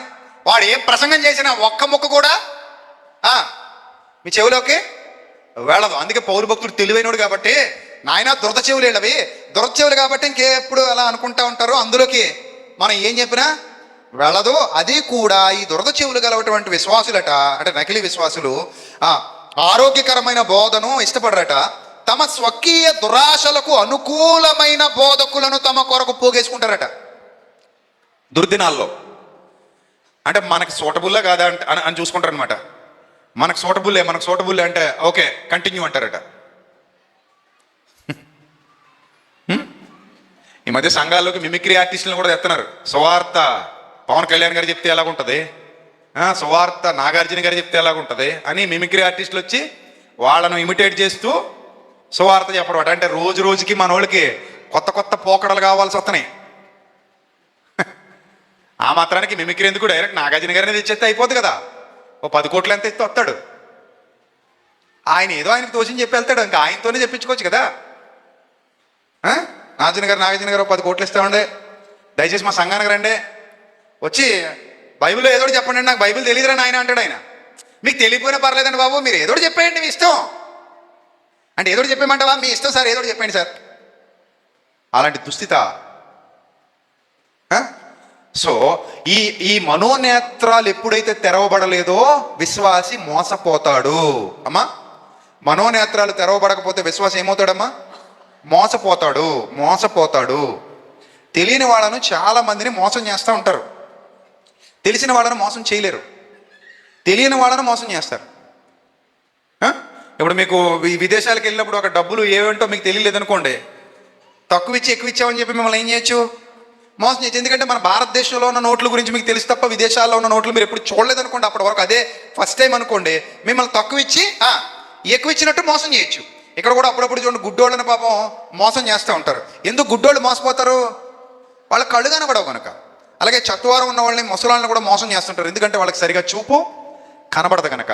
అలాగే మనం కూడా మన మనోనేత్రములు వెలిగింపబడకపోతే అపవాది చేత మోసపోతాం. చాలా మంది విశ్వాస జీవితాలు ఈరోజు బాగోలేదంటే కారణం వాక్యం వారి హృదయాలలోనికి వెళ్ళట్లేదు. వెళ్ళకపోతే మార్పు వస్తుందా? రాదు. అందుకే ప్రభు అంటారు, చెవి గలవాడు వినుగాక. ఆత్మ సంఘములతో చెప్పుచున్న మాట చెవి గలవాడు వినుగాక. అంటే చెవి గలవాడు వినుగాక అని ఎందుకన్నాడంటే, అది మన చెవులలో నుంచి హృదయంలోనికి వెళ్ళి హృదయంలో కార్యం జరగాలి. మన హృదయం స్వస్థపరచబడాలి, మన హృదయంలో ఆ వెలుగు నింపబడాలి. అందుకే నేను ఎప్పుడు చెప్తుంటాను, శరీర సంబంధమైన బోధల వైపు ఆకర్షింపబడకండి. మరి ఏ బోధలు వినాలి మనం? ఆత్మ సంబంధమైన బోధ వినాలి. అర్థమైందా? దేవుడు మీకు వెండిస్తాడు, దేవుడు మీకు బంగారం ఇస్తాడు, దేవుడు మీకు పొలాలు ఇస్తాడు, స్థలాలు ఇస్తాడు, ఆస్తులు ఇస్తాడు, అంతస్తులు ఇస్తాడు అంటే మురిసిపోకండి. ఇప్పుడు మిమ్మల్ని అడుగుతున్నాను, అవన్నీ గొప్పవా? నిత్యజీవం గొప్పదా? ఇవేవి మనతో వచ్చేవి కావు. నిత్యజీవానికి ఇవి సాటి అయినవి కూడా కావు. అక్కడ యుగయుగాల ఆనందం, ఇక్కడ తాత్కాలికం, ఇంతలో కనబడి అంతలో మాయమైపోయి. కాబట్టి వీటి గురించి ఎక్కువ మాట్లాడుతుంటే మీరు కనెక్ట్ అయిపోతున్నారంటే అది శరీర సంబంధమైన బోధ. మన ఆత్మలను బలపరిచేది కావాలి, మనల్ని సంస్కరించే బోధలు కావాలి, మనల్ని ఆత్మీయంగా సంస్కరించాలి. ఈ మ్యాప్ పట్టుకుని మనం ఎట్టి పరిస్థితుల్లో నిత్యజీవానికి వెళ్ళాలి. అలా వెళ్ళాలంటే ప్రియమైన దేవుని సంఘమా, గుర్తుపెట్టుకోండి, మన కన్నులు తెరవబడాలి. ఏ కన్నులు తెరవబడాలి? జ్ఞాన నేత్రం తెరవబడాలి, ఆత్మీయ నేత్రం తెరవబడాలి. అది ఒక్కసారి తెరవబడిందా ఇక మీకు తిరిగిలేదు. అర్థమైందా? ఇప్పుడు కొంతమంది యవనస్తులు ఉంటారు, మెల్లిగా వెళ్ళరా నాయన అంటాం బండి మీద, కానీ వాడు వినడు, వాడు స్పీడ్గా వెళ్ళి యాక్సిడెంట్ చేస్తాడు. ఇప్పుడు వాడికి ఆత్మీయ నేత్రం ఇంకేమవలేదు, తెరవబడలేదు. తెరవబడితే చేజేతులారా వాడు అలాంటి పని చేసి తన జీవితాన్ని పాడు చేసుకోడు. మీకు అర్థమైందా? ఒక్కసారి మీ కన్నులు వెలిగింపబడ్డాయి అనుకోండి, జ్ఞాననేత్రం వెలిగింపబడింది అనుకోండి, మరణం ఎలాగూ తప్పదు. ఈరోజు కాకపోతే రేపు, రేపు కాకపోతే ఎల్లుండి, ఏదో రోజు మనం ఏమవ్వాలమ్మా? అందరం కూడా మరణించాలి. సో అలా మరణించిన తర్వాత ఏంటి? ఎక్కడికి వెళ్ళాలి? ఎక్కడో చోటుకి వెళ్ళాలిగా. మొత్తానికైతే వెళ్ళాలా వద్దా? మొత్తానికి వెళ్ళాలా వద్దా చెప్పండి అమ్మా? వెళ్ళాలి. ఎక్కడికి వెళ్ళాలి? నిత్యజీవానికి వెళ్ళాలి. అంటే మరణం తర్వాత మనందరం నిత్యజీవానికి వెళ్ళాలన్నది కన్ఫామ్. బైబిల్ చెప్పింది, స్పష్టంగా చెప్పింది, నువ్వు నిత్యజీవానికి వెళ్ళాలని. మరి అప్పుడు నిత్యజీవ ప్రయాణంలో ఉండాలి కదా, ఆ రూట్ మ్యాప్ని పట్టుకుని వెళ్ళాలి కదా. ఇప్పుడు మ్యాప్ పెట్టుకుని నాకు నచ్చిన రోడ్లు వెళ్ళిపోతే గమ్యస్థానాన్ని చేరుకోగలనా? చేరుకోలేను. మ్యాప్ ఆన్ చేసిన తర్వాత నేను ఆ మ్యాప్ చెప్పినట్టే వెళ్ళాలి. నేను ఆ మ్యాప్ ఎటు వెళ్ళమంటే అటే వెళ్ళాలి తప్ప నాకు నచ్చినట్టు వెళ్ళిపోకూడదు. సో ఇప్పుడు మనం ఏం చేయాలంటే మన మనోనేత్రాలు వెలిగించుకోవాలి. బైబిల్ గ్రంథంలో ఒక విశేషమైన సందర్భం ఉంది, చూపిస్తాను చూడండి. లూకాసు వార్త 18వ అధ్యాయం 35వ వచనం అందరూ చూడాలమ్మా, బైబిల్ తెరవండి. ఆయన యెరికో పట్టణమునకు సమీపించినప్పుడు ఒక గుడ్డివాడు అంటే 2 కళ్ళు కనబడవన్నమాట అతనికి. అంటే ఎవరు ఎలా ఉంటారో కూడా తెలియదు. నేను ఇందాక చెప్పాను కదా కళ్ళు మూసుకోమని. కళ్ళు మూసుకుంటే అంతా క్లోజ్, ఏమీ లేదు. ఇంకా ఇక్కడ ఏం జరిగినా మనకు సంబంధం లేదు ఇంకా, అంతే కదా. వన్స్ ఒక్కసారి మీరు కళ్ళు మూసుకున్నారనుకోండి, ఏం జరిగినా మనకి తెలియదు. మీకు వచ్చిన టాస్క్ పెట్టినా అందరు ఈ ఊరోళ్ళైనా పొరుగు రోళ్ళు కూడా ఉన్నారు ఇక్కడ, చెప్పండమ్మా. పొరుగు రోళ్ళు కూడా ఉన్నారా? పోనీ ఈ ఊరోళ్ళు ఎంతమంది ఉన్నారు ఇక్కడ? ఈ చుట్టుపక్కల ఇల్లు ఉన్న వాళ్ళు ఎంతమంది ఉన్నారు? చేయి చూపించండి.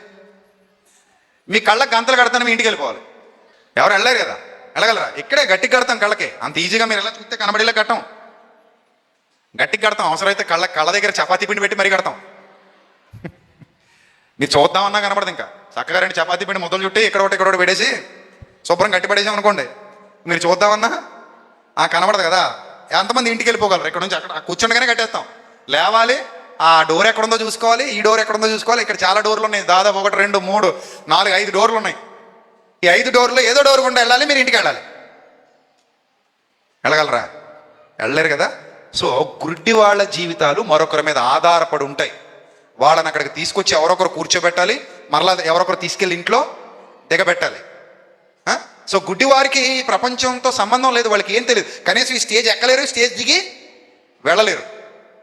కళ్ళు మూసుకుంటే మనం గుడ్డోళ్ళమే, కళ్ళు తెరిచి ఉన్నాయి కాబట్టి మనం కళ్ళు ఉన్నోళ్ళం. కళ్ళు మూసేస్తే మనం కూడా ఎవరు?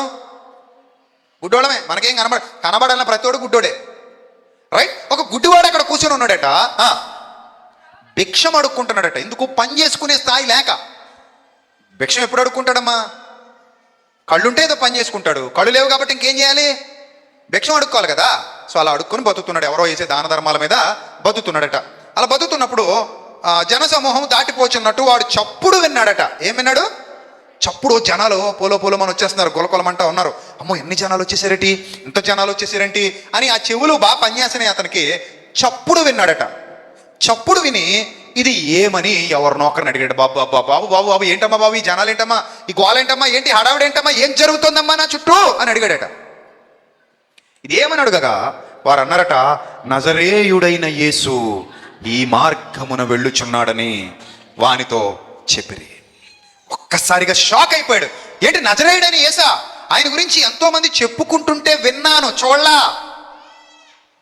పాయింట్ మీరు అర్థం చేసుకోవాలి. చూచి నమ్ముట కంటే, చెప్పాలి, చూడక నమ్మిన వారు ధన్యులు. తోమా నీవు నన్ను చూచి నమ్మితివి. చూచి నమ్మిన వారి కంటే చూడక నమ్మిన వారే ధన్యులు. ఇప్పుడు ఈ గుడ్డివాడు చూశాడా? మరి నజరేయుడని యేసు అనగానే లోపల బలు వెలిగేసింది. నజరేయుడని యేసు అనగానే బలు వెలిగేసింది. ఎలా వెలిగేసింది? జస్ట్ విన్నాడు. గుడ్డివాడైనా చెవులు రెండు పనిచేస్తున్నాయి. అందరూ మాట్లాడుకుంటున్నారు. ఆ గుడ్డోడు చుట్టూ ఉన్నవాళ్ళు మాట్లాడుకుంటుండగా ఎన్నోసార్లు యేసుక్రీస్తు కోసం విన్నాడు. ఎన్నోసార్లు యేసుక్రీస్తుని గురించి తెలుసుకున్నాడు. ఎన్నోసార్లు యేసుక్రీస్తు ప్రత్యక్షతల గురించి చుట్టూ ఉన్నవాళ్ళు మాట్లాడుతుంటే అర్థం చేసుకున్నాడు. ఓ, యేసుక్రీస్తు ఇంత గొప్పవాడా, యేసుక్రీస్తు ఇంత శక్తిమంతుడా, ఆయన ఇంత పవర్ఫుల్, శక్తి కలిగిన వాడే, ఔన్నత్యం కలిగిన వాడే, దైవకుమారుడా, మెస్సియా అన్న విషయాన్ని గ్రహించాడు. ఆయనకు అసాధ్యమైనది ఏదీ లేదన్న సత్యాన్ని తెలుసుకున్నాడు. అది తెలుసుకోగానే వెంటనే ఏం చేశాడు చూడండి. అప్పుడు వాడు, యేసు దావీదు కుమారుడా నన్ను కరుణించమని కేకలేయడం మొదలు. ఎందుకు కేకలేయాలంటే ఆ జన సమూహంలో మాట్లాడితే వినబడదు. ఏమా, ఆ జన సమూహంలో ఏం చేస్తే వినబడదు? మాట్లాడితే వినబడదు. మరి ఏం చేయాలి? కేకలేసి పిలవాలి. ఈయన స్వరం యేసుక్రీస్తును తాకాలి. ఈయన స్వరం యేసుక్రీస్తును తాకాలి. నీ స్వరం ఎప్పుడైనా యేసుక్రీస్తును తాకిందా? ఎప్పుడైనా? దావీదు కుమారుడా నన్ను కరుణించు అని ఎప్పుడైనా మనం అడిగామా? ఏ విషయంలో అడుగుతాం చెప్పనా? నేను చెప్పనా? అడుగుతాం, మనం అడుగుతాం. ఎప్పుడు? దావీదు కుమారుడా నా డబ్బులు తీసుకుంది కుమారుడా, 2 లక్షలు తీసుకుంది కుమారుడా, ఇవ్వట్లేదు కుమారుడా, అసలు వడ్డీ వచ్చేలాగా ఇప్పించు కుమారుడా అంటాం మనం. అంతేగాని ఆత్మీయ స్థితి గురించి అడగం. నీకు అప్పు పడిపోయానయ్యా, పాపం అనే అప్పు, ఆ అప్పు తొలగించయ్యా అని అడుగుతామా? అసలు అది అడగం.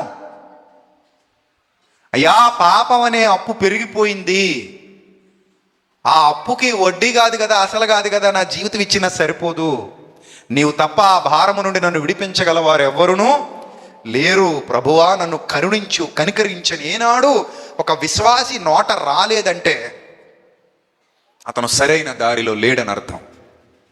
మీరు గమనించాలి. రాత్రి అడుగుతున్నాడట ఏమనంటే, దావీదు కుమారుడా నన్ను కరుణించమని కేకలేసేస్తున్నాడట. యేసుక్రీస్తును పట్టుకోవాలన్న తృష్ణ ఒక గుడ్డివాడిలో ఉంది.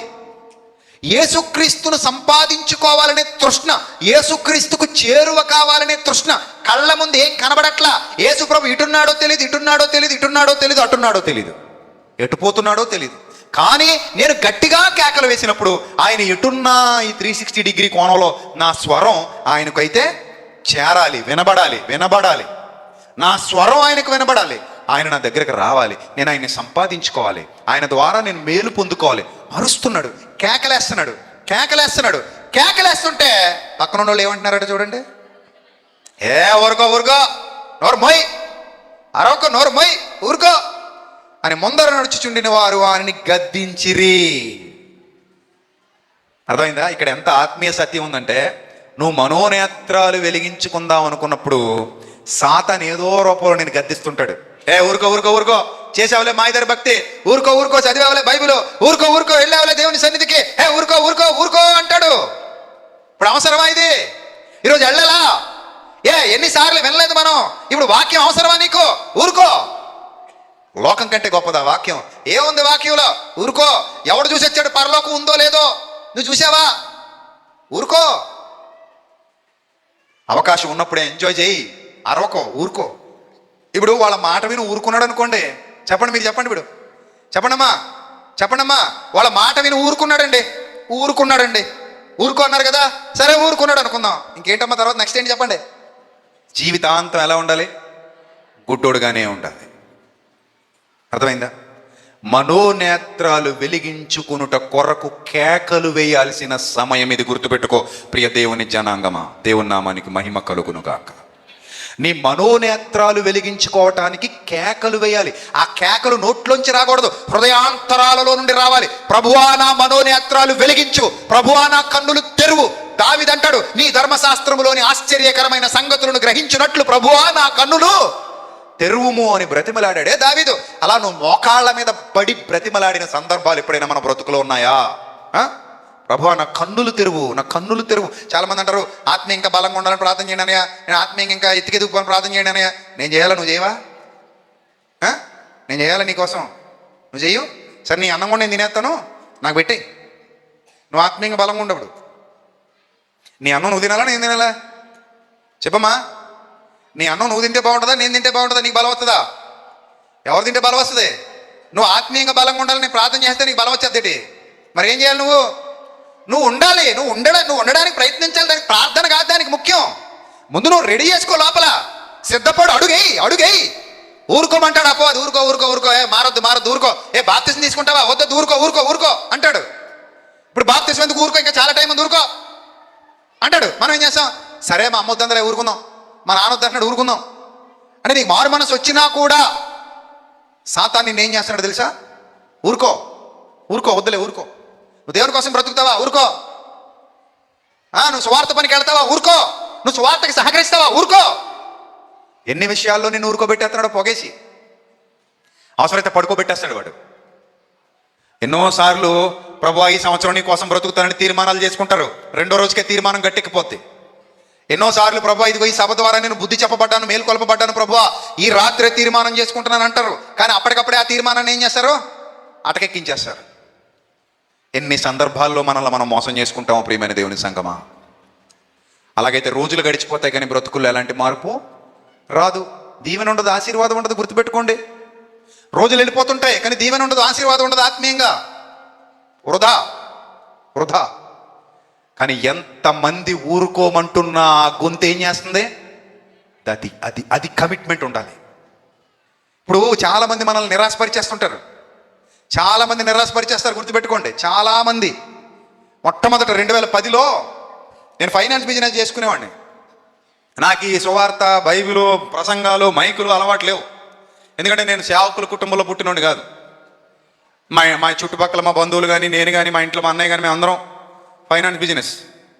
నేను నా ఊహ తెలిసేసరికి మా నాన్నగారు వడ్డీ వ్యాపారం చేస్తున్నారు, రైతు కూడా ఆయన.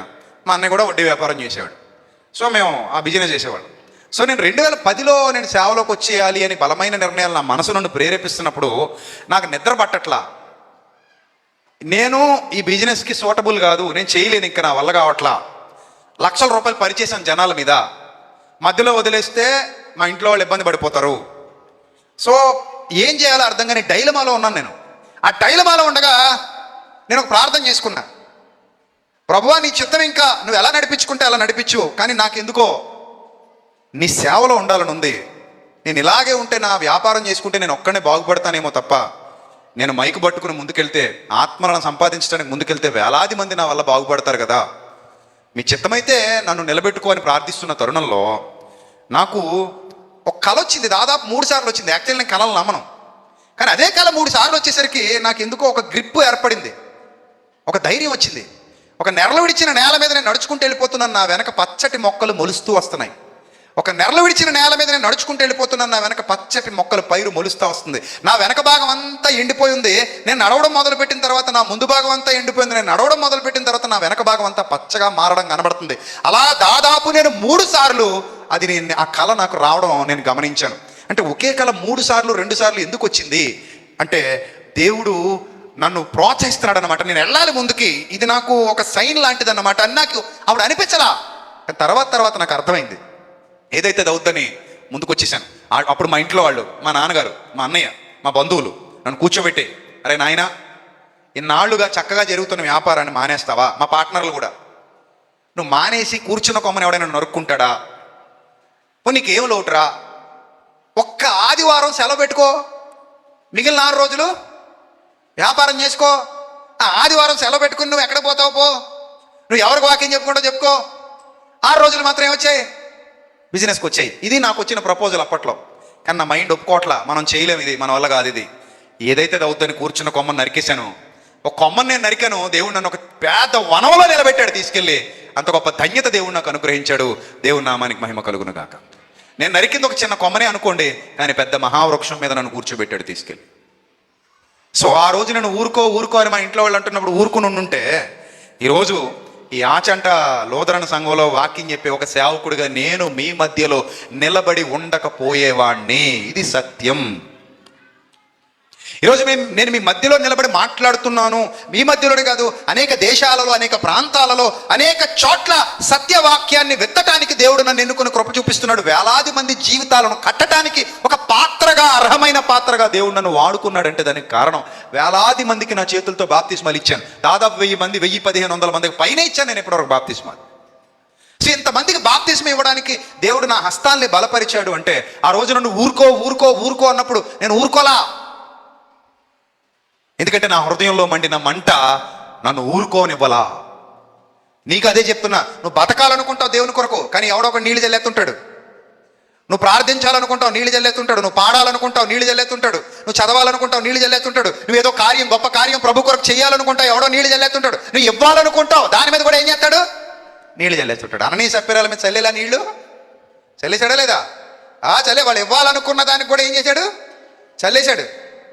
అలా చల్లేస్తుంటాడు. దైవ కార్యం జరగకుండా అడ్డుకోవడమే అపవాది పని. అందుకే వీళ్ళతో అంటున్నాడు, ఊరుకో అరవకు, ఊరుకో అంటుంటే అతను ఏం చేస్తున్నాడట? ఊరకుండమని ముందర నడుచుచుండవారు వాడిని గద్దించిరి. ప్రేమగా చెప్పారా, గద్దించారా? బాగా గద్దించారట. అంటే బాగా తిట్టారనమాట, బాగా అరిచారనమాట. అయినా కూడా ఎవరిని ఏం చేయలేదు? లెక్క చెయ్యలేదు. అర్థమైందమ్మా? ఇది నా మేలు కొరకు నేను తీసుకున్న నిర్ణయం. నువ్వు చెప్పే మాటలు వింటే నా బతుకేమైపోద్ది? అన్యాయం అయిపోద్ది. అర్థమైందా? కొంతమంది అట బాప్తిస్మం తీసుకోనా వద్దా అని పక్కన అడుగుతుంటారట. యాక్సిడెంట్ అయ్యాక, రోడ్డు మీద యాక్సిడెంట్ అయ్యాక, అంబులెన్స్ వచ్చాక ఎవరొకరు ఫోన్ చేసి అంబులెన్స్ ఎక్కమంటావా వద్దా అని అడుగుతావా? అడుగుతావా? అడగవు కదా. ఎందుకు అడగవు? అక్కడ పక్కోడి నిర్ణయాలతో పని లేదు, అంత టైం కూడా లేదు. ఏం చేయాలి ఇప్పుడు? చచ్చినట్టు ఎక్కియాలి. బాబు తొందరగా బాబు, సైరన్ గట్టిగా మోగించు, ఎవడు అడ్డు రాకుండా తొందరగా తీసుకెళ్ళిపోయినా హాస్పిటల్లో పడే బాబు. రక్షణ అంతకంటే ఇంపార్టెంట్. ఎవరిని అడగక్కర్లా. నువ్వు మారు మనసు పొందితే అర్ధరాత్రి కూడా నువ్వు బాప్తిస్మం తీసుకోవచ్చు. జైలు అధికారికి ఎప్పుడు ఇచ్చారండి బాప్తిస్మం? ఎప్పుడండి? రాత్రిపూటనే ముహూర్తాలని చూశాడా? మంగళవారం మధ్యాహ్నం 3:45 ముహూర్తమందు నీకు బాప్తిస్మం ఇచ్చేదను అన్నాడా? మరి ఏమన్నాడు? అర్ధరాత్రి అయినా అపరాత్రి అయినా బాబయ్య పోదాం పదా, ఇదిగో నీళ్లు నాకు బాప్తిస్మం ఇచ్చేటకు ఆటంకం ఏమంటాడు? అలాగనమాట ఒక చోట. సో అంత తొందరగా నిర్ణయాలు తీసుకోవాలి. నువ్వు వాయిదాలు వేయకూడదు. నువ్వు మంచి పని చేసేటప్పుడు మళ్ళీ ఎవరినో అడగడం ఏంటి? మంచి పని చేయడానికి మళ్ళీ ఎవరినో వాయిదాలు అడగడం ఏంటండి? చాలామంది క్రైస్తవులు చూడండి, December 31st వచ్చేసరికి సెట్ అయిపోదాం అనుకుంటారు. అప్పుడేమన్నా ముహూర్తమా? తాగుబోతోళ్ళ దగ్గర ఉంటుందా సైకాలజీ? అక్కడ ఏమంటాడు తెలుసా? ఇదిగో ఏమే ఎక్కువ ఇబ్బంది పడకే, మీ అమ్మగారింటికి అది వెళ్ళిపోకే ఎత్తమాను, నువ్వు పెట్టి చదికి వెళ్ళిపోతుంటే నాకు తీసుకురావడం ఇబ్బంది అవుతుంది. ఈ December 31 దాకా ఒప్పుకట్టు. అప్పుడు మానేయకపోతే నీ చెప్పు తీసుకొట్టాడు. నువ్వు 100 చెప్పులు రెడీ పెట్టుకున్నాడు మాండు. అర్థమైందా? December 31st అన్నది ఉత్తిదే అబద్ధం. అప్పుడు దాకా అలాగంటాడు. మళ్ళీ ఆ తర్వాత మళ్ళీ అంటాడు, ఇదిగో వచ్చి December 31st మానేస్తానే బాబు అంటే వాడు మారడు. అంతే. నిజంగా మానాలనుకుంటే డేట్లు అవసరం అండి? నిజంగా మానాలి. నా భార్య నాకు ఇంపార్టెంట్, నా పిల్లలు నాకు ఇంపార్టెంట్. నేను చచ్చిపోతే వాళ్ళు అనాథలు అయిపోతారు. ఈ డబ్బులన్నీ హాస్పిటల్కి పోయాలి, తగలేయాలి. ఎందుకు? దీనివల్ల నాకు ఉపయోగం ఉంది. పేకల దాకా తాగిన ఆరోగ్యాన్ని పాడు చేసుకోవడం తప్ప దీనివల్ల నాకు రూపాయి ప్రయోజనం లేదు. మానేయాలనుకుంటే ఈ రోజే మానేస్తారండి. December 31 ఎందుకు మళ్ళీ మనకి ముహూర్తాలు ఎందుకు? మంచి పని ఇప్పుడే చేయాలట, చెడ్డ పని వాయిదాలు వేయాలట. కానీ మనం ఏం చేస్తాం? చెడ్డ పనులు ఇప్పుడే చేస్తాం, మంచి పనులు ఏం చేస్తాం? వాయిదాలు వేస్తాం. అది దిక్మన్ సైకాలజీ. సో నీతి కార్యం చేయటానికి ఎవడు ఊరుకోమని చెప్పినా ఊరుకోవాల్సిన పని లేదు. సో అంతమంది ఊరుకోమన్నా కూడా ఎవరి మాట వినకుండా మరి ఎక్కువగా సౌండ్ పెంచాడట. అరే మీరు గద్దిస్తే గద్దించుకోండి, కొడితే కొట్టుకోండి, తిడితే తిట్టుకోండి, నేను నా రక్షణను పోగొట్టుకోలేను, పోతే మళ్ళీ నా రక్షణ నా దగ్గరికి రాదు. అసలే గుడ్డోడిని, ఆయన దగ్గరికి నేను వెళ్ళాలంటే వెళ్ళలేను. వచ్చిన అవకాశాన్ని పోగొట్టుకునేంత మూర్ఖుణ్ణి అయితే నేను కాను. ఒక గుడ్డోడుకున్న జ్ఞానం కూడా ఈ రోజున తెలివైన అనుకుంటున్న క్రైస్తవుడికి లేకపోతే, లేదా ఒక విశ్వాసికి లేకపోతే, ఒక సువార్త విన్నవాడికి లేకపోతే ఏమనుకోవాలి చెప్పండి ప్రియమైన దేవుని సంగమా? చెప్పండి. వచ్చిన అవకాశాన్ని పోగొట్టుకునేంత మూర్ఖుణ్ణి అయితే నేను కాను అని ఇంకా సౌండ్ ఏం చేశాడు? పెంచుతున్నాడు. మీరు పెంచకండి. సౌండ్ ఏం చేశాడట? ఇంకా పెంచేస్తున్నాడు. ఇంకా మరి ఎక్కువగా ఏం చేశాడట? కేకలు వేసెను, దావీదు కుమారుడా నన్ను కరుణించమని కేకలు వేసెను, మరి ఎక్కువగా కేకలు వేసెను. అంతటా సౌండ్ ఎక్కడ దాకా వెళ్ళిపోయింది? అది సౌండ్ యేసుప్రభు చెవుల్లోకి వెళ్ళిపోవాలి. సౌండ్ ఎక్కడికి వెళ్ళిపోవాలి? యేసుప్రభు చెవుల్లోకి వెళ్ళిపోవాలి. నీకు ఆశీర్వాదం వచ్చేయాలి, అక్కడ నుంచి నీకు దీవెన వచ్చేయాలి నీ ఆత్మీయ జీవితానికే. అలా ఉండాలి నీ హృదయం నుంచి వచ్చే ధ్వని, నీ హృదయ స్పందన, నీ మనోస్పందన అక్కడికి వెళ్ళి తాకాలి. ఆయన సింహాసనాన్ని కదిలించాలి. ఆయన చెవులలోనికి వెళ్ళి అంతటా యేసు నిలిచి కమాన్ పిలుపు వచ్చేసింది. బాబా ఎంత అదృష్టం అండి, ఎంత అదృష్టం. తీసుకురండి ఆ అబ్బాయిని, తీసుకురండి గట్టిగా కేకలేదు. ఆ లైఫ్ మారిపోయింది ఒక్క రోజులో లైఫ్ మారిపోయింది అంతే. ప్రభువు నిన్ను పిలిచిన పిలుపు నీకు అర్థమైతే నీ లైఫ్ మారిపోద్ది అంతే. నిజం చెప్తున్నా నేను. సరిగ్గా 2009 ఎండింగ్ మా పైన మా బిల్డింగ్ కడుతున్నారు. ఇవి ఇలాంటి కిటికీలు ఉంటాయి కదా, ఆ కిటికీలకి ఇంకా ఆ కిటికీలు పెట్టలే. అందులో కిటికీ పెట్టలేదంటే ఎలా ఉంటుంది? చుట్టూ గోడే కదా ఉంటుంది. ఆ గోడ కాళ్ళు తని పెట్టుకుని ఆ గోడలో కూర్చున్న బాగా పై మేడ మీదకి ఎక్కిపోయి నేను మా ఇంటి దగ్గర మా పాత ఇంట్లో కూర్చుని అటంతా పక్కనంతా జామాయిల చెట్లు ఏవి ఉంటాయి, చక్కగా గాలి వేస్తుంది, మంచి డిప్రెషన్లో ఉన్నాను. మైండ్ అసలు బాగా ప్రశాంతత లేదు మైండ్కి, ఏదో గిల్టీ ఫీలింగ్. అలా కూర్చొని ఆలోచిస్తున్నప్పుడు నాకు ఏవో పిచ్చి ఆలోచనలు వస్తున్నాయి, ఒకసారి చచ్చిపోమన్న ప్రేరేపణలు వస్తున్నాయి. అలా ఉన్న టైంలో ఆ పక్కనే ఉన్న ర్యాక్లో ఎప్పుడుదో పాత బైబిల్ కిందనంతా సర్దుతున్నారు కాబట్టి పైన పెట్టేశారు కొన్ని. ఆ పాత బైబిల్ కనబడింది. ఫస్ట్ నా జీవితంలో జరిగింది. అప్పుడు అది వరకు చాలాసార్లు మా అమ్మ పోరు పెడుతుంటే ఒక కీర్తన చదివి పక్కన పెట్టేవాడిని. అప్పుడు నా మైండ్కి మనస్ఫూర్తిగా అనిపించింది బైబిల్ చదవాలని. సరే చదువుదామని చెప్పి తీశా. అలా మొదలైంది ఈ స్పిరిచువల్ జర్నీ. అలా 2009 ఎండింగ్లో మొదలైన జర్నీ ఇదిగో 2023 వచ్చాం. ఎక్కడికో పోయింది, సముద్రం అంత అయిపోయింది, మహాసముద్రం అంత అయిపోయింది. అసలు నేను ఆ రోజు నాకు తెలియదు ఆ బైబిలే నేను ఇలా మీలాంటి వాళ్ళందరికీ బోధించబోతున్నాను. నిజానికి నాకు నిజంగా తెలియదు. ఆ రోజు నాకు నిజంగా తెలియదు. ఆ బైబిల్ నేను తీయబోతున్నాను, చదవడం మొదలు పెట్టబోతున్నాను. ఈరోజు ఇన్ని వేల మందికి నా ద్వారా బైబిల్ బోధించబడే స్థాయికి ఎదగబోతున్నాను. దేవుడు నన్ను అలా ఎన్నుకోబోతున్నాడు అన్న సంగతి నిజంగా ఆ రోజు నాకు తెలియదు. దేవుని ఎదుట మీకు సాక్ష్యం ఇస్తున్నాను. అది దేవుని చిత్తం. ఒక్కసారి నువ్వు నా యొద్దకు వచ్చి వారిని నేను ఎంత మాత్రమూ త్రోసివేయను. నిర్ణయం వెంటనే తీసుకోవాలి, అరవాలి. ఆ రోజు అరిస్తేనే యేసుక్రీస్తు ప్రభు వారికి వినబడుతుంది. వినబడితేనే రా తీసుకురండి అంటాడు. నా యొద్దకు వచ్చి వారిని నేను ఎంత మాత్రమూ త్రోసివేయను. రా రా రా నాన్న తీసుకురండి అంతే. వెళ్ళారట, తీసుకొచ్చారట. యేసు నిలిచి వారిని తన యొద్దకు తీసుకొని రమ్మను. వాడు దగ్గరకు వచ్చినప్పుడు ఆయన అడిగాడట, అరే నాన్న చెప్పు, నేను నీకేమి చేయగోరుచున్నావని అడుగగా, ప్రభువా నాకు ఈ దేశపు యువరానితో పెళ్లి కావాలి ప్రభువా, చేసే ప్రభువా అన్నాడు అనుకోండి. మీరేమంటారు చెప్పండి? పక్కనుంటే చెప్పండి, మీరేమంటారు? పక్కనుంటే డెప్ మీద కొట్టి, ఎరా నీకు ఈ దేశపు యువరానితో పెళ్లి కావాలా, ఇంకేమొద్దటరా నీకు అని అంటారా? అంటే మీకు ఏమనిపిస్తుంది? ఒకళ్ళు అలాగే అడిగాడని రాయబడి ఉందనుకోండి, ఇక్కడ లేదు ఉందనుకోండి. కాసేపు మీరు గుడ్డివాడిని అబ్బా తెలివైనోడు అంటారా, తెలివి తక్కువ అంటారా? చెప్పండి కదా. పోనీ ఇంకోటి ఏమడిగితే బాగుంటుంది? ఈరోజు చాలామంది అలాగే నడిపిస్తున్నారు దేవుని దగ్గరికి. నాకు కొన్ని సందర్భాల్లో కొంతమంది చేసే ప్రకటనలు నచ్చవు. ఏమని చెప్తారు తెలుసా? సువార్త ప్రకటన అని పెడతారు, సందేశం పేరు సువార్త సభలు అని పెడతారు. ఆ సభలను బట్టి ఇన్విటేషన్ ఏమని చెప్తారో తెలుసా? అప్పుల బాధలా అంటాడు. ఇదేంటిది సువార్త సభ అన్నావు? నువ్వు ఏమని పెట్టావు టైటిల్? సువార్త సభలనే కదా పెట్టావు. సువార్తలో అప్పుల గొడవ ఎక్కడుంది? సువార్తలో అసలు గొడవ ఏ గొడవ ఉంది? అసలు గొడవ పాపము నుండి విడుదల, ప్రయాసపడి పాప భారము మోసుకొనిచున్న సమస్త జనులారా, అది కదా అసలైన అప్పు, ఆత్మీయ అప్పు. అది ఆ అప్పు ఉంటే పరలోకానికి వెళ్ళాలి, అది తీరాలి ముందు. అది పక్కనెట్టేశాడు. మరి ఏమంటాడు? లోక సంబంధమైన మామూలు అప్పులు ఆ ఎదరో తీర్చుకుంటాం, అదేం పెద్ద పెద్ద విషయం కాదు. ఎదరో తీర్చుకుంటాం, ఒకవేళ తీర్చకుండా చచ్చిపోయినా మనల్ని ఎవడు అడగడు ఇంకా. కానీ పాపం అనే అప్పు అయితే అడుగుతాడు కదా మరి. కానీ సువార్త సభను పెట్టి విదేశాలకు వెళ్ళలేకపోతున్నారా? దౌర్భాగ్యుడు అని బ్రోకర్ కంపెనీ పెట్టుకున్నావా? చావుకుడువా?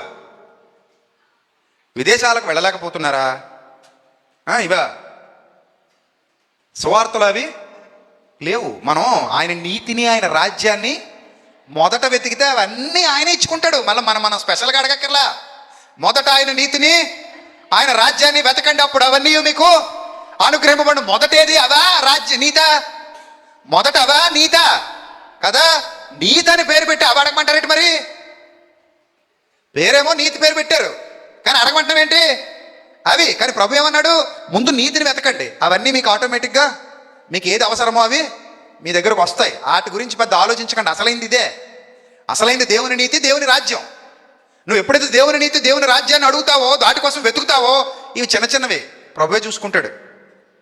ఇప్పుడు ఆ రోజు నేను చేసే బిజినెస్ మానేశానండి. నేను ఏమన్నా అడుగు తింటున్నానా? ఇప్పుడు ప్రభు నన్ను పోషించట్లా? పోషిస్తున్నాడా లేదా? ఆకాశ పక్షుల్ని చూడండి అన్నాడా? మన ప్రభు మనల్ని విడివడు, ఎడబాయడు కదా. ఆ ధైర్యం మన దగ్గర ఉన్నప్పుడు నువ్వు విశ్వాసిగా ఉండాలి. వెతకమన్నవి వెతకాలి అంతే తప్ప సువార్తకు మళ్ళీ కొత్త అర్థాలు చెప్పకూడదు. సువార్త భాష్యాన్ని మార్చకూడదు. ఆయన ఏది బోధించమంటే అదే బోధించాలి. పాపులను రక్షించుటకు క్రీస్తు యేసు లోకానికి వచ్చాను. అంతేనా? నేను విదేశాలకు పంపించడానికి వచ్చాడా? ఎందుకు వచ్చాడమ్మా? పాపులను రక్షించడానికి ముందు అది అడుగు. విదేశాలకాను ఆయన చిత్తమైతే వెళ్తావు, లేదంటే లేదు, అది తర్వాత విషయం. విదేశాలకు వెళ్ళిన వాళ్ళే బతుకుతున్నారు, వెళ్ళకుండా కూడా బతుకుతున్నారుగా కదా.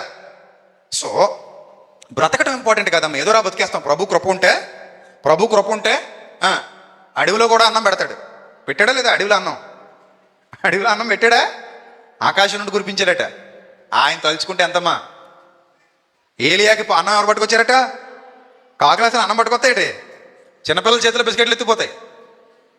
అలాంటిది కాకి చేత మొక్కలు పంపాడు. మొక్కలు అసలు మొక్క అయితే అసలు పెట్టదు. అది దాని గుణమే మొక్కలు ఎత్తిపోయే గుణం. అలాంటిది కాకితో భోజనం పెట్టించాడంటే మన ప్రభు అంత గొప్పవాడు కదా. నీ విశ్వాసం ఏమైపోయింది? సో కాబట్టి ఏం అడగాలి ఇప్పుడు? వ్యర్థమైన అడగండి. ప్రభు దగ్గరకు వచ్చినప్పుడు అసలైంది అడిగేయాలి. అతను ఏమడిగాడంటే, ప్రభువా చూపు పొందగోరుచున్నాను అన్నాడు. ఇది దేనికి సాదృశ్యం అంటే, ఈ రోజున్న ప్రతి విశ్వాసి ఆనాడు ప్రభు స్వరం విన్న అతను చూపు పొందగోరుచున్నాను అన్నాడు. ఈ రోజు ప్రభు స్వరం వింటున్న వారు కూడా ఏమడగాలి తెలుసా? ప్రభువా చూపు పొందగోరుచున్నాను ప్రభువా. ఏ చూపు? అది కదా. అది అర్థం అవ్వాలి నీకు పాయింట్. ప్రభువా నాకు కూడా చూపే కావాలి. ఏ చూపు కావాలి? ఈ చూపు కాదు. ఇది ఈ రోజు ఉంటుంది, రేపు పోద్ది. కొన్నాళ్ళకి దీని సత్తు తగ్గిపోతుందిగో. చతువరాలు అంతే పెద్ద పెద్ద కళ్ళజోళ్ళు వేసారు వీళ్ళందరూ. కొన్నాళ్ళకి మనకు పడిపోతాయి. కొన్నాళ్ళకి మనం కూడా బైబిల్ సరిగ్గా చదవలేము. కొంచెం దూరంగా ఉన్న వాళ్ళు కొంతమంది కనబడవు, దగ్గరకు ఉన్నవి కొంతమందికి కనబడవు. కొంతమందికి లాంగ్ సైటు, కొంతమందికి షార్ట్ సైటును. అలాగే ఏదో రోజు మనకు వస్తుంది సైట్. వయసు పెరుగుతున్న కొలది మరి బండి బోరుకు వస్తుంది కదా. బండి బోరుకు వస్తారు కదా, వాడు ఏమవుద్ది? బోరు చేయించాలి.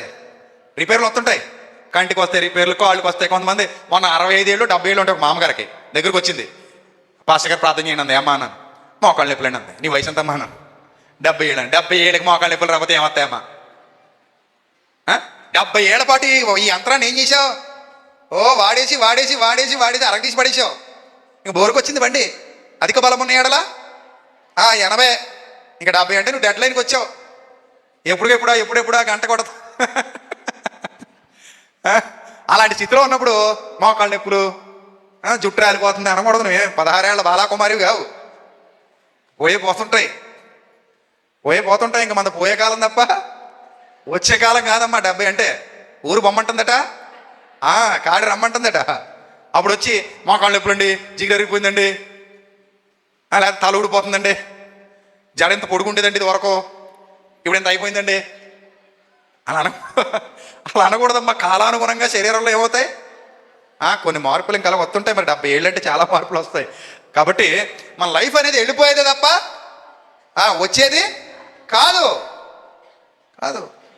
ఆ మాత్రానికి మనం ఈ అడగకూడదు. మనం ఏం అడగాలంటే చూపు కావాలి. ప్రభువా నాకేం కావాలి? చూపు కావాలి. మీ అందరూ మీ మనసులో కోరుకోండి. నిజమే కదా, మనకి ఏం కావాలి?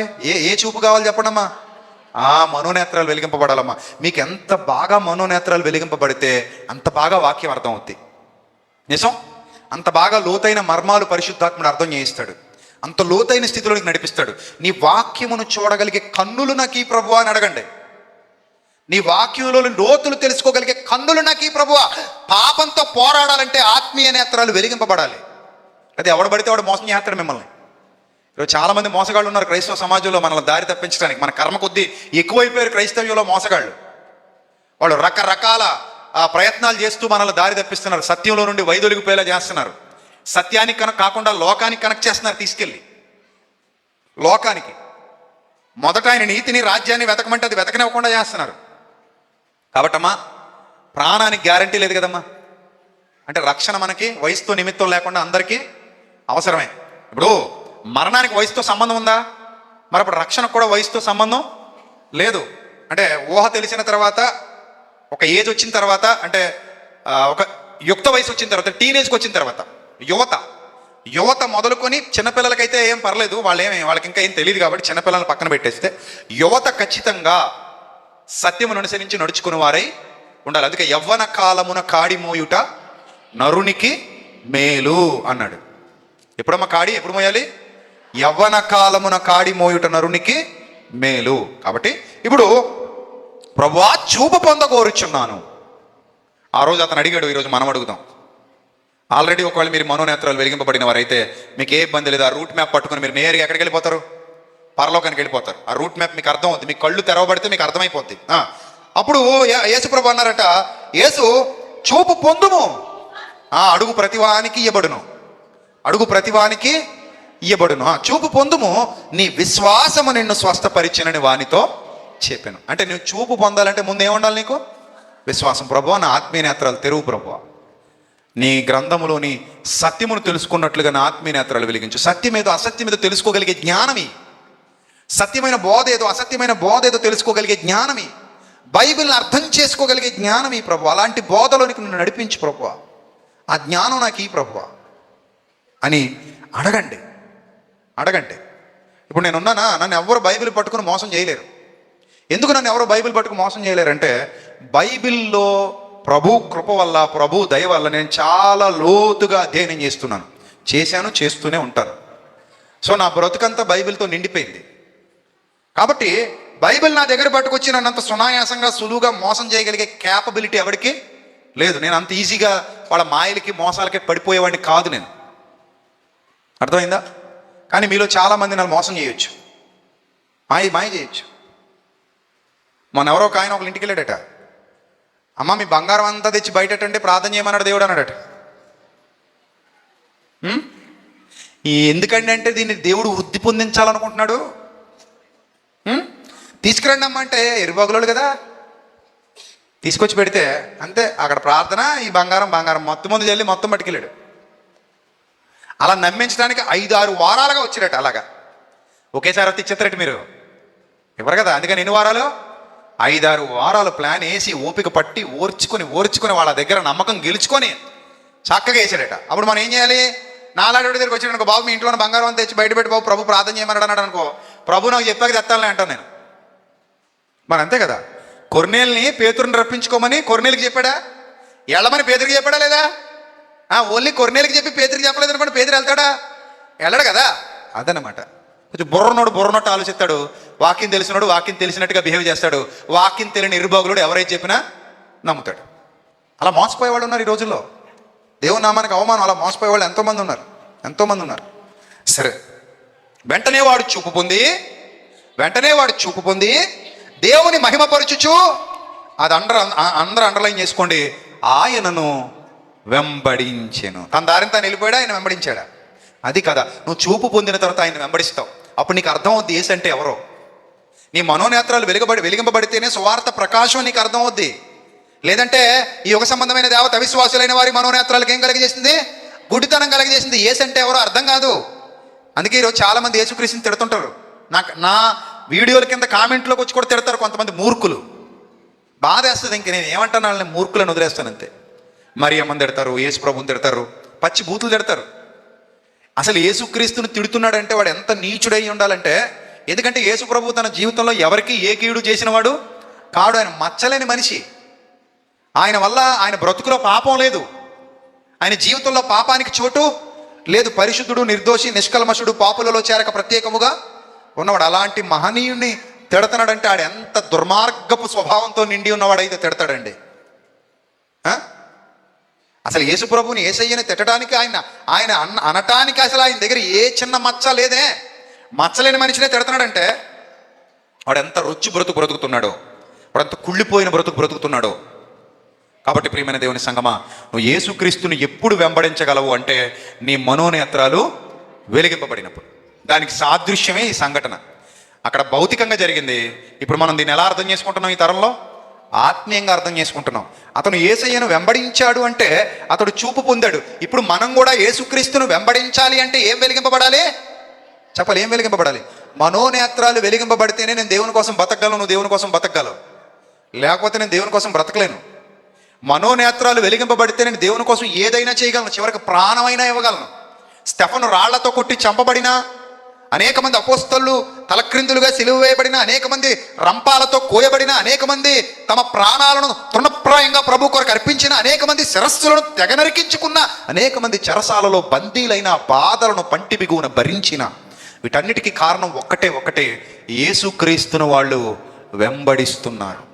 అందుకే ఆయన పొందిన దెబ్బలలో కొదువైన వాటిని నేను నా శరీరమందు తీర్స్తున్నాను, కొదువైన వాటిని నా శరీరమందు భరిస్తున్నాను, నేను పూర్తి చేస్తున్నాను అంటాడు భక్తుడు. ఇప్పుడు అలాంటి స్థిరమైన విశ్వాస జీవితం నీలో నాలో రావాలంటే నువ్వు ఈ మ్యాప్ పట్టుకుని నిత్య జీవానికి వెళ్ళాలంటే, ఈ మ్యాప్ పట్టుకుని నిత్య జీవానికి వెళ్ళాలంటే నీ మనోనేత్రాలు ఏమవ్వాలమ్మా? వెలిగింపబడాలి. అది రాత్రి ప్రయత్నించు. మరి ఈ రాత్రి ఇంత గొప్ప సత్యవాక్యం ద్వారా ప్రభు నీతో మాట్లాడాడు. ప్రయత్నించు. నీ మనోనేత్రాలు తెరవబడితే ప్రతి మాట నీకు అర్థం అవుద్ది. వాక్యం కోసం పరితపించిపోతావు. ఇక మిగిలిన ఏ దుర్బోధ వినబుద్ధి కాదు. సత్యం తప్ప ఇంకోటి వినడానికి చెవినివ్వం అంతే. ఒకవేళ ఎక్కడ దుర్బోధ వినబడుతున్నా వద్దు అంటాం. అర్థమైందా? సత్యమే మాకు శిరోధార్యం, నీ సత్యమే, నీ వాక్యమే సత్యము. మనము సత్యమునకు స్తంభాలుగా ఉండాలన్నది దేవుని కోరిక. అందుకే ప్రభు అన్నాడు, సత్యము మిమ్మును స్వతంత్రులనుగా చేయును అన్నాడు. కాబట్టి ప్రియమైన దేవుని సంగమా, ఇలాంటి విలువైన వాక్యం మనకి ఎప్పుడు కావాలంటే అప్పుడు దొరకదు. దేవుని మాట తీయని జీవపు ఓట. ఆ జీవపు ఓట మన హృదయంలో పుడితే మనం చాలా ఆశీర్వదింపబడిన వారము, దీవించబడిన వారము. కాబట్టి సత్యమునకు చెవినివ్వండి, దేవుని కొరకు ఉన్నతంగా బ్రతకండి, ఆయన ఇష్టాన్ని నెరవేర్చే గుంపులో ఉండండి. మీ మనోనేత్రాలు వెలిగించుకోండి. గొప్ప దీవెన ఆశీర్వాదాలు ప్రభు మీ మీద కుమ్మరిస్తాడు, మీరు ఆయన వెంబడిస్తారు. ఆ తర్వాతట ఊరుకో అన్న వాళ్ళు ఏం చేస్తున్నారో చూడండి. ప్రజలందరూ అది చూచి, అది నిన్ను చూచి ఊరుకో అన్నోడే దేవునికి స్తోత్రం అనాలి. ఏమనాలి? దేవునికి స్తోత్రము కలుగునుగాక అనాలి. ఊరుకో అన్నోడు అనాలి. నన్ను ఊరుకో అన్న వాళ్ళు అందరూ ఇప్పుడు అంటున్నారు దేవునికి స్తోత్రం. నేను అనేలా చేశాను. చాలామంది అన్నారు నన్ను ఊరుకోమని. వాళ్ళందరూ కూడా ఇప్పుడు ఏమంటున్నారు? దేవునికి స్తోత్రం. నన్ను బట్టి దేవుని స్తుతిస్తున్నారు. ఆ గుడ్డివాడిని బట్టి దేవునికి స్తోత్రం చెప్పారు. ఆ గుడ్డివాడు యేసయ్యను వెంబడిస్తున్నాడు. మరి నీ బ్రతికేంటి? రాత్రి మ్యాప్ నీకు వచ్చేసింది. మరి వెళ్ళాలా వద్దా నిత్య జీవానికి? వెళ్ళాలి.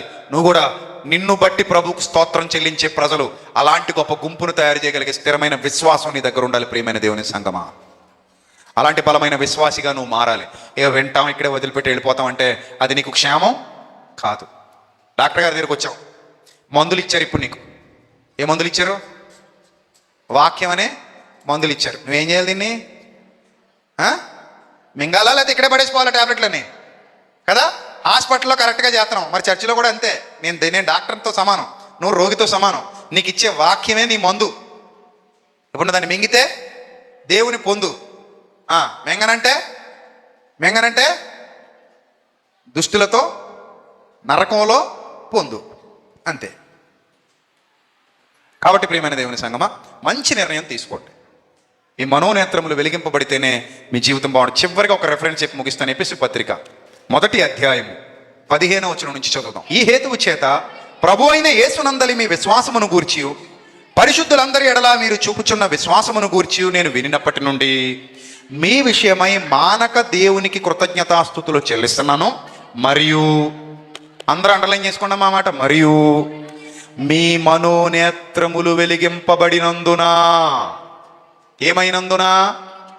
వెలిగింపబడినందున. అంటే ఆల్రెడీ ఏమైపోయాట? ఆల్రెడీ ఏమైపోయాట? ఎఫెసీయులకు వెలిగిపోయాయి, మనోనేత్రాలు వెలిగింపబడ్డాయి. వారి మనోనేత్రాలకు గుడితనం లేదు. మరి ఏమయ్యాయి? ఏమయ్యాయి? వెలిగింపబడినందున. ఇప్పుడు ఏమర్థం అవుతాయంటే, అమ్మ గుర్తుపెట్టుకోండి, మనోనేత్రాలు వెలిగింపబడితే మనకు వచ్చే బెనిఫిట్స్ ఏంటో చెప్తున్నాడు చూడండి.